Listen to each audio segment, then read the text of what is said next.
It's a Thursday episode of Locked On Grizzlies. The dynamic duo rides once more. Damichael and I talking about Brandon Clarke and what his status is on the team moving forward, heading into a busy offseason. Kevin Durant. Latest rumors don't have him coming to Memphis, but maybe the Grizzlies can get in on that action in other ways. And then some assistant coach name dropping. If you know anyone that's good at name dropping, it's somebody who's plugged into the Memphis Grizzlies as Damichael Cole. We're going to talk about that and more on this episode of Locked On Grizzlies. Let's lock in.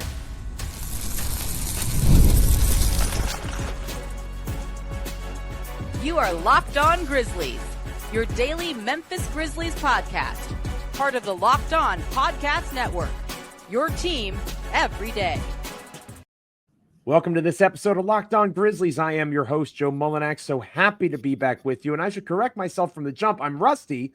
I've been away for a couple of days. I'm your co-host, of course, because the guy that's been holding it down while I was away doing my day job, Mr. Damichael Cole, Memphis Grizzlies beat writer for the Commercial Appeal there in Memphis, Tennessee, also with me. Damichael, before we recorded this episode, I righted it wrong. You did. Damichael pointed out the last time that I was on this show that anytime my kids, my daughters in particular, are on the program, Damichael is not. So Caroline and Abby met Damichael for the first time. I thought it was a good first meeting. Great first meeting. Well, long overdue, So I was very happy to see them. And the energy is real. What we see on camera, that's off camera too. So I enjoyed it.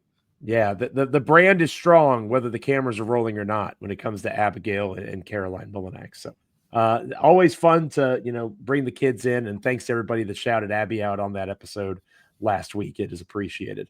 Or earlier this week. It's all running together the way that my week has gone so far. But you don't care about that. You care about the Memphis Grizzlies, and that's what we're going to be focused on the next 30 minutes or so here on Locked On Grizzlies. Today's episode is brought to you by Game Time. Download the Game Time app, create an account, use the code LOCKEDONNBA for $20 off your first purchase. We're free and available on Apple, Spotify, Amazon, Google, YouTube, anywhere you get a podcast. We're proud members of the Locked On Podcast Network, your team each and every single day. So anywhere you get a podcast, you can find Damichael and I each and every time an episode drops. Hopefully you're an everydayer already, hanging out with us each and every time that a show goes live, whether you catch it live early in the morning or you're checking it out whenever you're able to throughout your day. It's all good. And Damichael and I appreciate you. Damichael, I talked a little bit about Brandon Clarke when the Zach Edey news first broke.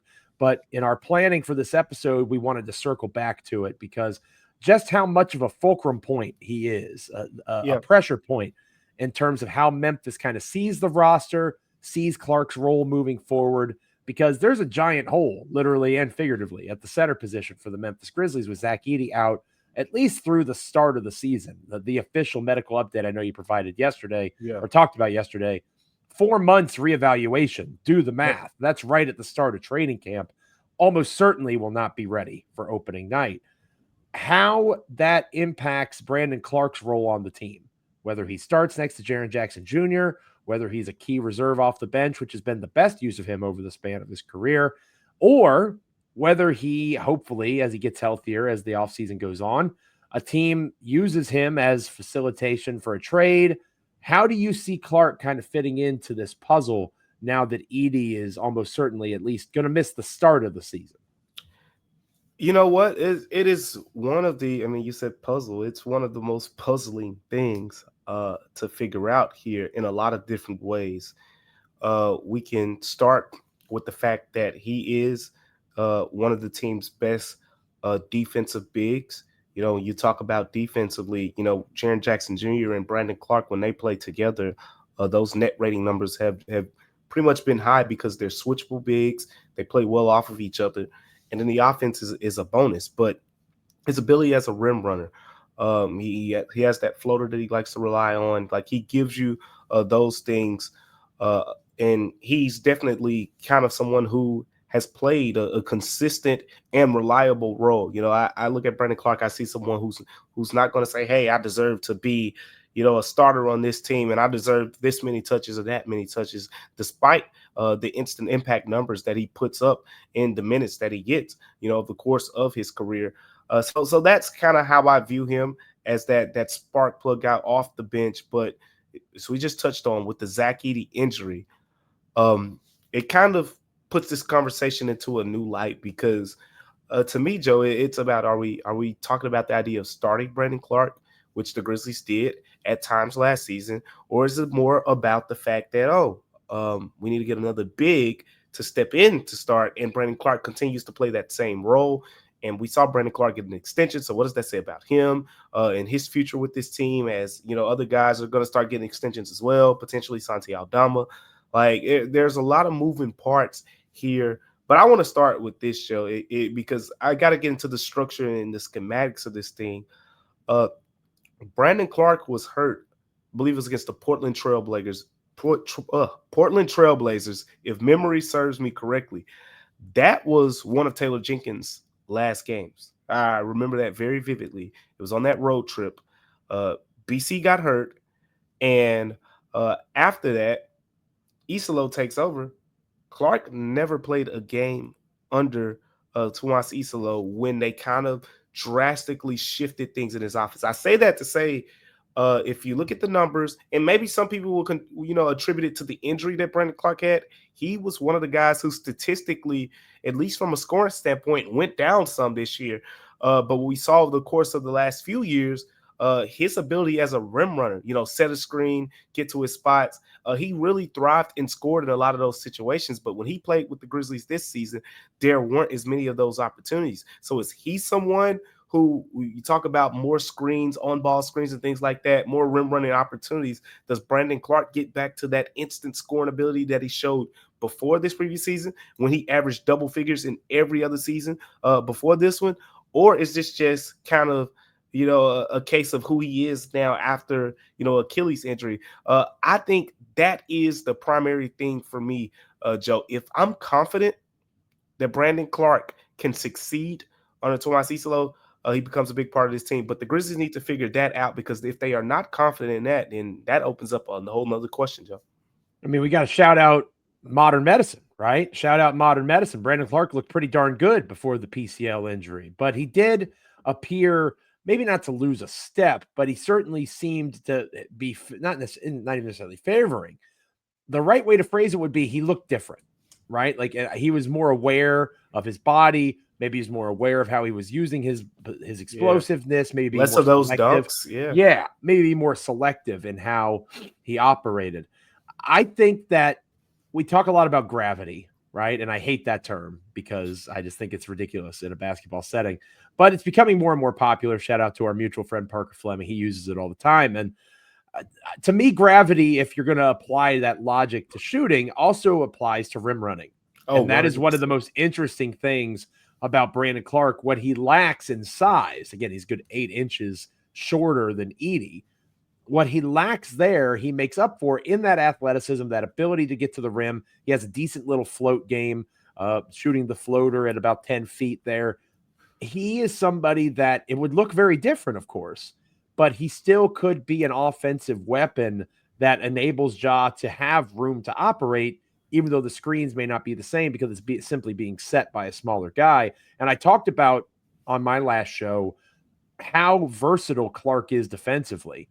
And if you're able to trot out a front court, that is Jalen Wells, Brandon Clarke, Jaren Jackson Jr., there's lots of possibilities there for all the weaknesses, rebounding potentially, and for all of the flaws in terms of not having as much rim protection in terms of size. Yeah. A major benefit would be having the switchability and all sorts of other things that you could do from your small forward through center position. There's a lot of tantalizing potential there, but to your point, will Tomas Isolo be willing to make the adjustments necessary to go from a Zach Edey big and what he brings to the table compared to Clarke? Yeah, and that's why we got to learn a little bit more about Isolo and some of his things he'll prefer. Like, we know that he likes to play with pace. That was a Taylor Jenkins thing as well. Brandon Clarke can play, with pace as a big. He gets up and down the floor. He runs the floor really well for a big, things like that. There were a couple times toward the end of the season where, I don't want to put words in his mouth, but when we would ask him questions about rebounding, his answers would be a little bit different from Taylor Jenkins, to the point where I was kind of led to believe that rebounding was just more of a focal point for Taylor Jenkins than it is for Isolo, where while he definitely, you need to rebound the basketball, Taylor Jenkins, it was at the top of the game plan a lot of times. And I didn't get that sense with Isla. I could be wrong, but that's just not the sense that I got in that short period of time. And if you look at the numbers with Brandon Clarke, it's funny because him and Santi Aldama kind of flipped. Whereas, we've talked about it in the past. Santi had a great year, as a rebounder in one area, and Brandon Clarke had a great year as a rebounder in another area. In Brandon Clarke's case, he was a great offensive rebounder. In Santi's case, he was a great defensive rebounder. So that was kind of the difference there. But look, I think when you talk about like a small sample size here, because roughly, I mean, it's still very early in the process with Zach Edey, but I think right now at this point in time, we're probably talking maybe 15 games. Miss. And again, like I said, the guy hasn't even, started really rehabbing yet. So we're talking roughly 15 games, so to speak. And if that's the case, you can go to Brandon Clarke over trying to go find some big prize of free agent or acquisition out there to fill in. But what if it's longer, Damichael? What if it's not going to be quite as easy as that? That's what we're going to talk about next here on Locked On Grizzlies. But let us know in the comments. Hit us up on X. How are you feeling about Brandon Clarke's status going into this season? Do you see him as a key cog to the machine, or do you see him as trade fodder and potential trade involving one Kevin Durant? That's going to be our focus coming up next here on Locked On Grizzlies. Stick around. Today's episode of Locked On Grizzlies is brought to you by Game Time. There's nothing like the NBA playoffs. I loved going to the grindhouse during the grit and grind era, the Western Conference Finals in 2013, the Clippers playoff series where Zebo's skipping off the court. It was like a pro wrestling event. It was phenomenal. The fans lose their minds. It's an atmosphere that you have to experience live. And obviously, fast forwarding a decade or so, the playoff matchups delivered in a big way. Game Time makes it fast and easy to get seats, even for the biggest playoff games. Prices on the app actually drop closer to tip-off, and with last-minute deals that are killer, with panoramic seat views and no surprise fees, Game Time is a total game changer. You can see your exact view before you buy, no surprises there, and the app makes it ridiculously simple. 2 taps and you are done. A lot of amazing stuff, including the Game Time guarantee, knowing that you're going to get the best deal. And if you find a better price in the same row and section, they will credit you 110% of the difference. Take the guesswork out of buying tickets with Game Time. Download the Game Time app, create an account, use the code LOCKEDONNBA for $20 off your first purchase. Terms apply. Again, create an account, redeem the code LOCKEDONNBA for $20 off. Download the Game Time app today. Last minute tickets, lowest price guaranteed. Damichael, I'm sure you noticed in all the hubbub of the NBA Finals, Shams Charania, interesting post reporting from ESPN. The Phoenix Suns and Kevin Durant's business partner, Rich Kleiman, are sorting through trade options with interested teams, mainly featuring the Houston Rockets, San Antonio Spurs, Minnesota Timberwolves, which is fascinating to me, Miami Dolphins. Goodness gracious, this really is my first episode back. Miami Heat and the New York, it just says New York. Obviously, Memphis is not mentioned, and the interesting thing about that to me is all of the mentions of Memphis during the Jimmy Butler stuff were very forced, right? We talked a lot about that when the Jimmy Butler rumors were moving around. Right. I don't know that Memphis not being mentioned for KD right now is an eliminator of Memphis, because the Grizzlies historically have played things pretty close to the vest. Almost always when there's a leak involving Memphis, it's coming from an agent or something like that. And again, I don't have inside sources. That's just my interpretation of how the leaks go. You would know much more about that than me. But assuming that Durant is not coming to Memphis, because that's the most likely outcome, right? KD not being in the mix. You have talked about in the past, partner, the idea of the Grizzlies being able to help facilitate trades as a third team. So say the Suns want to get their draft capital back from the Houston Rockets, which is the most likely thing here, I would say. That makes the most sense for Phoenix. If that's their goal, Memphis could step in and help facilitate a deal in one way or another. How do they go about doing that? Which one would make the most sense? To me, the ones that are the blinking lights is the mention of New York, right? Whether it's Brooklyn. I mean, Brooklyn's unlikely. Pretty sure it's the KD's Knicks. history there. Yeah. Pretty sure it's the Knicks. Like, but like a Mitchell Robinson. That team. Yeah. If you go down the route of thinking that Edey's going to be out longer, or you want to strengthen the center position in that more traditional screen setting, rim running big way, Mitchell Robinson perhaps could be had from the New York Knicks, and maybe you facilitate a deal where you bring that guy in. Do you see Memphis with a path, whether it's addressing the big man position? I know we'll talk more on tomorrow's show about the need for a wing versus a big. Yeah, Do yeah. you think that the Grizzlies could check the Edey replacement for a short amount of time box? Is this a way that they could get involved elsewhere? Do you think the Grizzlies are going to be poking around, not for Kevin Durant potentially? We know they've been interested Yeah. in the past, but to help facilitate a deal to check some of these boxes that they have on their roster. Yeah, just having an ear to the ground, right? Being that little throw-in team that says, "Hey, I'll get in there and make the deal work." And next thing you know, you end up with some nice assets or whatever the case may be. I think it is a kind of a creative way. Like when you talk about roster building in the NBA, that is the route that some teams have to go. When you talk about trades, free agency, that is the way that they can build their rosters. And through the draft or whatever the case may be. Free agency is a more, a liable route for the bigger market teams. For whatever reason, that's still the case today. At some point, it won't be that way. But right now, for whatever reason, really. I mean, look, it's you get the I think Shaq said it recently, and look, I'm agreeing with Shaq, so that tells you something. But he said that basically the markets don't matter anymore. It's the social media era. Wherever you play, you're going to get seen. It's not that big of a deal anymore. It's not like the old days when you're going to play in LA and you so happen. Sure, certain cities have bigger media outlets or whatever the case may be, but you're going to get seen everywhere.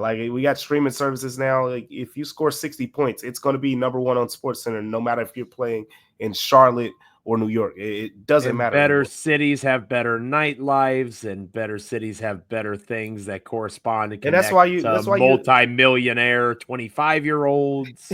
And that's why you James Harden it. You get your own little private jet and you fly to Vegas on your off day and it have some fun. But yeah, I think the Grizzlies should definitely get involved in some type of way. Now, at the end of the day, everything to them is going to come down to the math, and that's like when you mention the idea of Mitchell Robinson. For one, if what I feel is correct, which is the Karl Anthony Towns thing has been an imperfect fit, especially with Thibodeau and his kind of I guess love for defense and things like that, and Karl Anthony Towns wasn't a great fit in his system.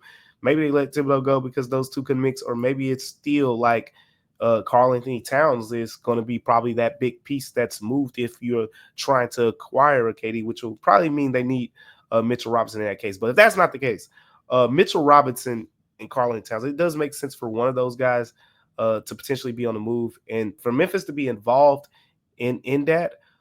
You're basically saying, hey, we're choosing to address this over the wing, which they'll say we're going to talk more about on tomorrow. So I want to save that. But I do think there are many ways for the Grizzlies kind of just to teeter their way into one of these, to some of these talks.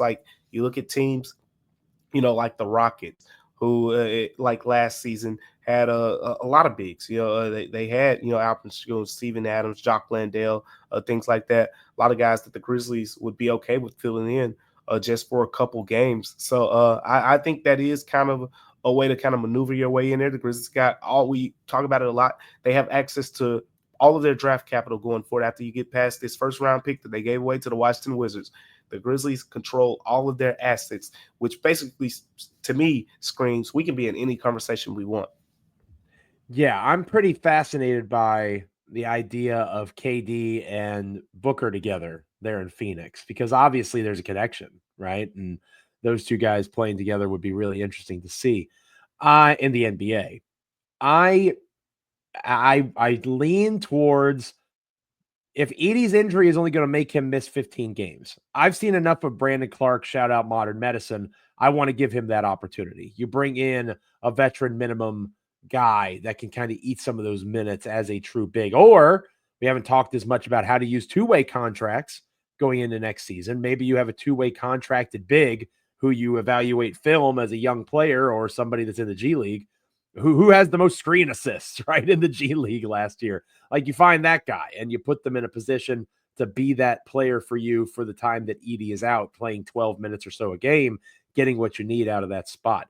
I don't know that I would address it through or I would use that type of avenue to address this situation, assuming Edie is back in that 15-game window. Now, if the update in October, and that's one of the problems here, that'll probably be the next time we hear about it.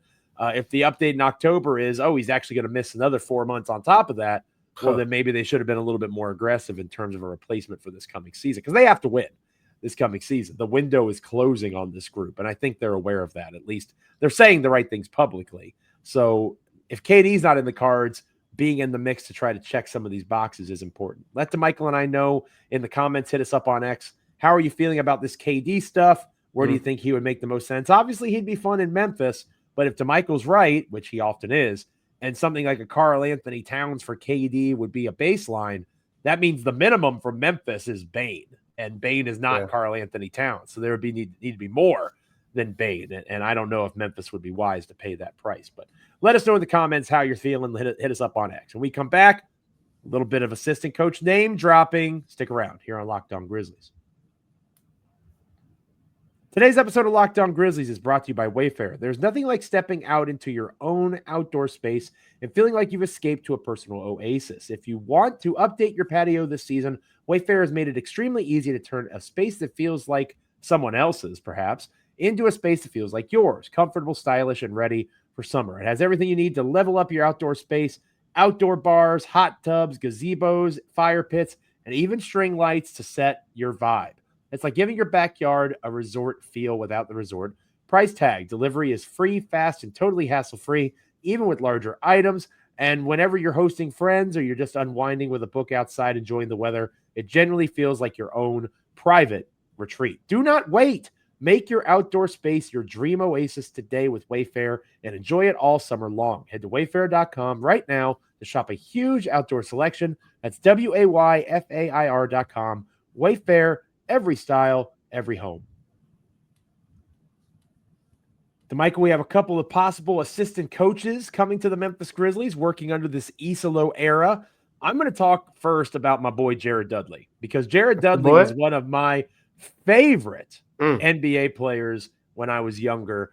I loved his game because it kind of looked like a guy playing at the Y. I knew that's where you were going. I just had to hear it. I knew that's where you were going.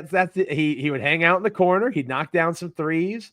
He was a better than expected defender. He had the headband on. Yep. I just thought his game was very malleable. And I would imagine as a coach, he could attribute that same kind of connection. You know, the best coaches aren't always the guys that were the best players, right? Oftentimes the best coach is somebody that can communicate an experience, communicate a scheme, teach it effectively. And Dudley he has a lot of coaching experience at this point in the NBA. Yeah. He gives off a lot of interesting vibes to me in terms of how he could be that veteran presence that a coach like Isolo certainly would need in a locker room. You want somebody that has been through the NBA rigor and schedule and knows what these guys are going through, while at the same time can be whatever you need them to be in terms of shooting, defense. He just kind of seems like a jack of all trades kind of name. So I really liked that I saw Jared Dudley's in that mix. Yeah. It was first reported by Mark Stein, the idea that Jared Dudley yes, thank you. Yeah, with the Grizzlies. And kind of piggybacking off of that with Jared Dudley, it wasn't just, what he did, in his career and what he's done since he retired. To me, it's a combination of both that kind of make him the ideal type of assistant coach that would be a good fit here. So many things come to mind when I talk to people about Jared Dudley in recent days. One thing, I was talking to someone out in Phoenix, and they were just telling me how key of a role he played in the early years of Devin Booker's development, just from a communication standpoint, just from teaching him professionalism while playing on a team that, quite frankly, didn't look professional. If you remember Devin Booker's first years with the Suns, it was different coach after different coach after different coach, bad team after bad team, roster overhauls, and a bunch of young guys. But Jared Dudley was kind of one of the fixtures around there that really kind of taught Devin Booker, the ropes or however you want to describe it. So I heard a lot of good things on that end with him, and we can kind of correlate some of that to Memphis, even though this is an older group and a more mature group. But having that guy who's been there in the league, who's played, with LeBron James, who's played with Steve Nash, the Amari Stoudemire's of the world, and Anthony Davis, and so many more. He's credible. He's always been known, like you just talked about, the fact that he played so long in the NBA without being the most talented guy. And part of that was because of the fact that he was a great communicator. Defensively, he was very active. He talked a lot, and pretty much his last couple years in the league was essentially player coach, like the Udonis Haslem role in a way. With the Suns, with the Lakers. He just essentially ended up being a guy who was on the bench clapping, saying, "Hey, let's do this, let's do that. Come on!" And he's cheered, LeBron James and those guys on during playoff runs and whatnot. So. He makes a lot of sense. I've been following his coaching career, over there with the Mavs as well. And, the Mavs have had a lot of transition go on in the last year or so. So it makes sense that, some assistants over there may be, poking around, seeing what's out there, whatever the case may be. But I do like the fact that his name is mentioned. And the other one that I like, Joe, is Adrian Griffin. That's the other one that Mark Stein pointed out. I like that one too. What do you think about him, Joe? What do you think about Adrian He would Griffin? be phenomenal. I think that's one of those guys that really got a bad rep back a couple of years ago when he was with the Bucks. Everybody says, "Oh, how terrible he was! What an awful coach." The Bucks were 30-13. They were. Okay. Now, granted, they have Giannis and all that sort of stuff. When you have one of the best players on the planet, that certainly helps.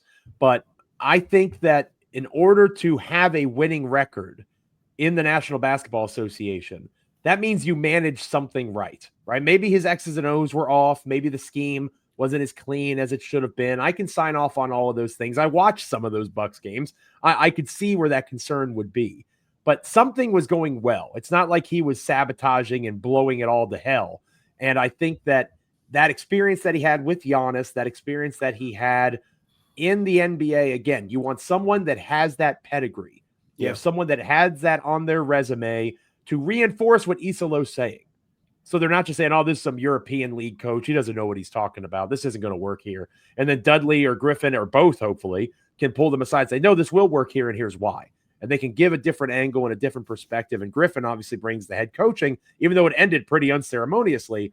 That experience is still valuable. There's only 30 of those jobs available in the entire world, and Griffin held one of them. That would be good experience for this guy.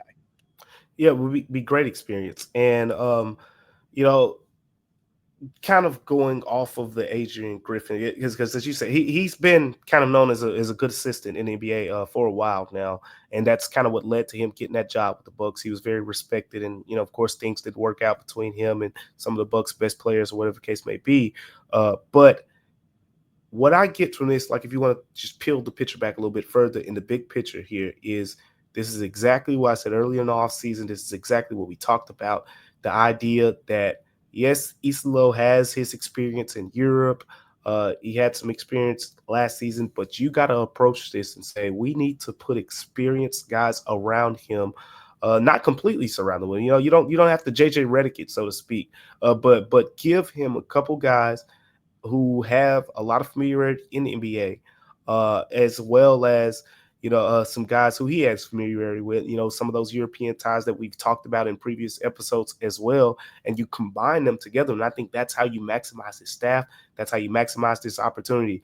Hearing the names Jared Dudley and Adrian Griffin should be good news to Grizzlies fans, knowing that this team is serious, because I would think that neither of those would be relatively cheap assistant coaches, so to speak, because you're talking about poaching Jared Dudley, from Dallas. And Adrian Griffin is a guy who was NBA head coach recently, like you said, 30-13. Like he wasn't terrible, at least in the win-loss column. You could talk about all the other stuff, but they won games. So I like the idea of those two names, and I'm sure there are going to be even more names that emerge that really show to me that there's a serious level to what we've been talking about, Joe. Like, I know some people saw the Isolo hire and said, okay, yep, they're not serious. They're not serious. They didn't even do a search. But the Grizzlies probably said, wait, just give us some time. Wait till you see what we do with some of these assistants. Because if you're going out there and you're saying, let's talk to Adrian Griffin, let's talk to Jared Dudley, these prominent names, these names that these players are going to recognize and have respect for, I think you're moving in the right direction. That matters a lot. And we've talked a lot about that too. Don't talk to me, show me, right? What kind of actions are you going to execute? And these interviews are a good step forward. So let Damichael and I know in the comments. Hit us up on X, at Joe Mullinax, at Damichael C. Do you like these names? Who else would you like to see the Memphis Grizzlies try to reach out to build out Tuomas Isilos's staff? Thank you so much for being with us on this Thursday edition of Locked On Grizzlies. Friday is coming up. You got to get down on Friday. Everybody knows that here if you're an everydayer. Damichael, we've hinted at it a couple of times. What does Memphis need most? A wing, a big? What is priority number one? That'll be our main focus on our Friday episode. Yeah. We got to get down on Friday. Joe, did we get down on last Friday? Like, I think I got down. You. Yeah. I got think down that's on what last happened. Friday. Yeah. But I'm excited. Down. Maybe we both can get back in the groove. But yeah, a lot of good things to talk about.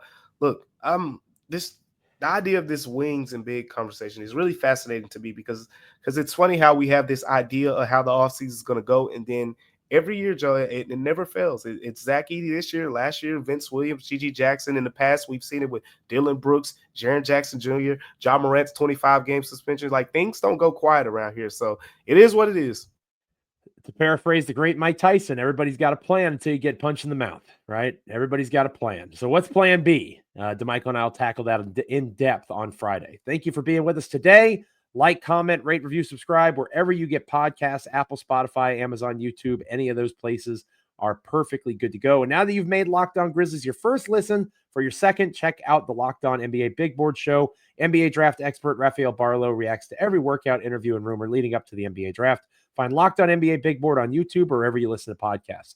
Thanks for being with Damichael and I on this edition of Locked On Grizzlies. Hopefully you'll be back tomorrow. Apple, Spotify, YouTube, Google, Amazon. Literally any of them are good. Be an everydayer. Come back tomorrow. We'll see you there here on Locked On Grizzlies.